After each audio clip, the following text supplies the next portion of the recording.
Mtihani unatupata daima sisi kama jamii za Kiislamu, na hauko kwetu Kenya peke yake, uko katika nchi nyingi.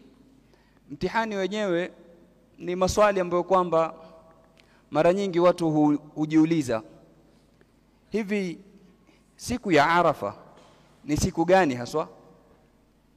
Je, siku ya Arafa ni siku ya 9 ya Dhulhijja kutokamana na muandamo wa pale ulipo, ama siku ya Arafa ni siku ambayo kwamba mahujaji wako katika kisimamo katika kiwanja cha Arafat?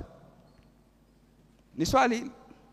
Je, siku ya Idi ni siku ya 10 ya Dhulhijja ama ni siku inayofuatia kisimamo cha mahujaji kule Arafat?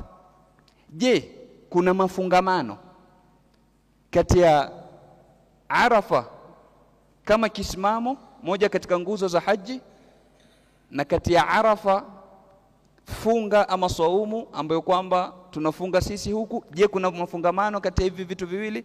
Je, sisi kufunga siku ya Arafa hapa ni kwa sababu ya kuungana na mahujaji ambao wako kule? Haya ni maswali na mingi kama mfano wa haya. Je, Mtume sallallahu alaihi wasallam akisema alhajju Arafa, haji ni Arafa, huwa anakusudia nini haswa? Ni maswali ambayo kwamba kila mmoja anajiuliza, na watu wanachanganyikiwa kwa sababu wanamsikia huyu anasema hivi na huyu anasema vile. Tufanye kipi haswa katika masala kama haya? Mtume sallallahu alaihi wasallama kama kudwa yetu, kama kiigizo chetu, ametuachia mfumo gani? Maswahaba waliokuwa baada yake wamefuata njia ipi katika kadhia kama hii?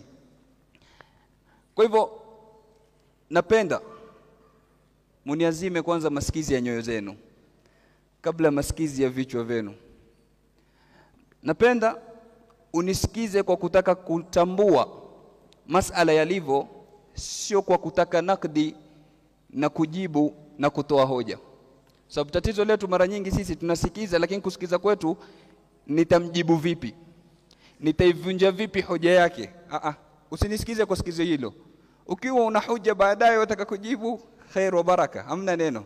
Tutakaa tutayajadili masala katika meza ya elimu, lakini nisikilize kwa sikio la moyo la kutaka kujua usawa uko wapi, na inshallah Mwenyezi Mungu Subhanahu wa Ta'ala tujalie sote tuko katika usawa. Na nimebeba makaratasi, najua pengine ni jipya hili, pengine hamjanizoea kusimama hapa na makaratasi.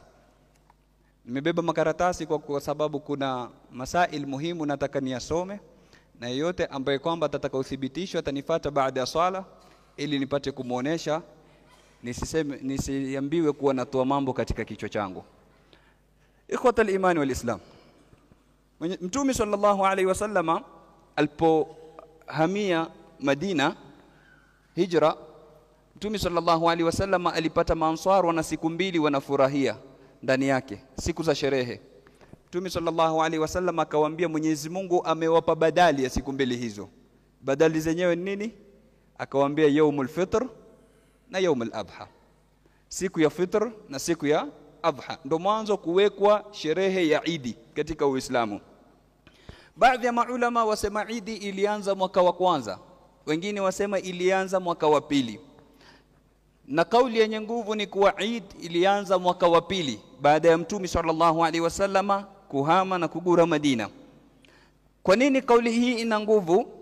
Kwa sababu maulama wanasema Eid ya kwanza kusherehekea Mtume sallallahu alaihi wasallama ilikuwa ni Eidul Fitr, na Eidul Fitr huja baada ya Ramadhan, na Ramadhani imefaradhishwa mwaka wa pili wa hijra.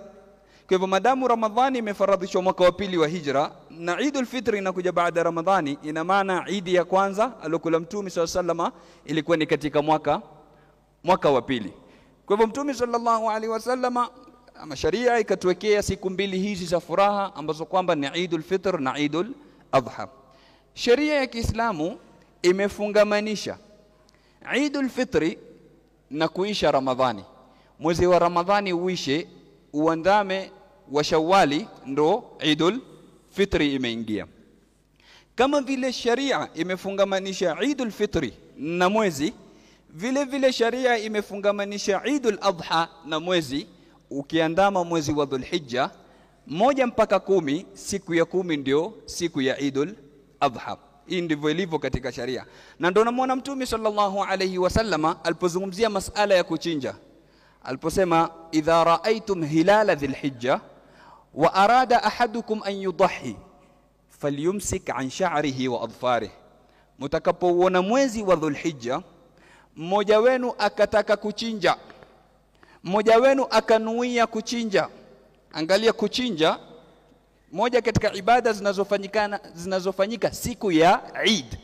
Kuchinja Mtume sallallahu alaihi wasallam amekuambatanisha na kitu gani? Asema idha raaitum hilala dhilhijja, mkiona mwezi wa Dhulhijja. Kwa hivyo imefungamanishwa na kuona nini?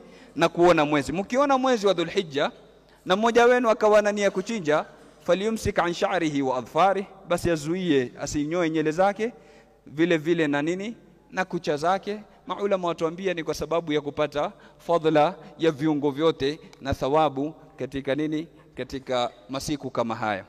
Kwa hivyo Mtume sallallahu alaihi wasallam amefungamanisha Eidul Fitr na mwezi, na vile vile amefungamanisha Eidul Adha na mwezi. Tayeb, swala la kukhtalifiana matali' ya mwezi ni masala ambayo kwamba tushazungumza kabla ya hapo. Tukaeleza kuwa ikhtilafu al-matali' ipo, lakini izingatiwe isizingatiwe ndio kuna khilafu kati ya maulama. Na kauli yenye nguvu kama ilivyokuja katika sahihi ya Imam Muslim katika hadithi ya Quraib, kuwa maswahaba wenyewe walifanyia kazi kutofautiana miandamo. Watu wa Sham wakafunga siku yao na kula Eid siku yao, na watu wa Madina ama watu wa Hijazi huku Makka na Madina wakafunga siku nini tofauti na wakala Eid siku tofauti. Ipo katika sahih Muslim, na kazi hiyo imefanywa na nani? Sayyiduna Muawiya radhiyallahu anhu ambaye alikuwa ni kiongozi Sham, na Sayyiduna Abdullah ibn Abbas hibrul umma, na wote ni masahaba wa Mtume sallallahu alayhi wasallama. Quraib aliporudi akamwambia Sham wametangulia, Ibn Abbas akamwambia sisi tutaendelea hivi hivi, hakadha amarana Rasulullah sallallahu alayhi wasallama, hivi ndivyo alivyotufundisha Mtume sallallahu alayhi, ama alivyotuamrisha Mtume sallallahu alayhi wasallama. Yani kila mmoja afuate muandamo wa wapi? Muandamo wa kwao. Na hii kauli, ingawa mara nyingi ukiingia kwenye mitandao ya kijamii utaambiwa ni kauli ya Mashafi peke yake, hakuna kauli hiyo kwa maimamu wengine, si kweli.